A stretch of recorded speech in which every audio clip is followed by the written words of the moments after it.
ไม่สงค่ะมีข่าวอันค่ะพี่น้องเขาไรฮู้ค่ะเนาะเมื่อในค่ะนะดีวันหางหน้าจะเวลาเสียวในคณะภายซึก SPP SSA ปฏิมาสูงจึงใต้เนี่ยค่ะเข้ามาตียอบกว่าซึกเกากลาง2เกาะเนี่ยค่ะนะย้อนอะไรก็น่าเปิ้นตีกูเป็นปังตึกนั่นแหละอ่อนกันไปเพ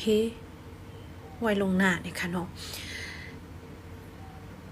ในเมืองใต้ปอดของเจเวงลาเซียวตีวันหางน้าในคณะ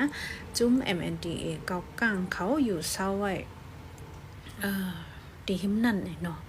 เมื่อในกลางเนอะวันที่30กลางเนอะมอก11 โมงไปในคณะไผ่ SPP SSA เขามาตียอบกว่าซื้อขันเกากลาง2เกาะในคณะย้อนไปว่าไผ่ SPP ในไล่ข่าวว่าเขาไล่ขึ้นคอปงแต่ได้ยื้อขึ้นเอาในค่ะนะนวันหางหน้าในแฮมจุ่มเกากลางเขาอยู่ไว้เดมือว่านี่ค่ะเมื่อในก็ผาย SPP เพียวมากขึ้นเฮทำไรมาแทงคอปงแต่ได้ยื้อนั่นน่ะเนาะอะไรหับคอปงไม้เอาเนี่ยเลยเฮ็ดกุนวันเขากูแฮกูเป็นปังตึกนี่แหละออกไปเพ่ไว้ท่าอ่อนตั้งเนี่ยอันนี้ได้ค่าเอาเสียงลาดเอาค่ะนะโซสมัน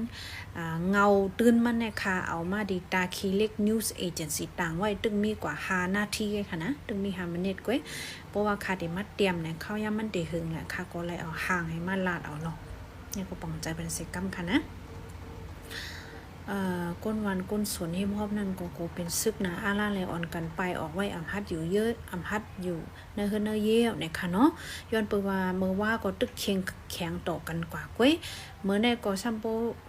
มาเฮ็ดกว่าจังไหนแลกูเป็นลองตั้งอันเฮ็ดเป็นปังตึกนี่แหละได้ปลายไว้ลงหน้านี่ค่ะได้ก็คู่นึงค่ะเนาะ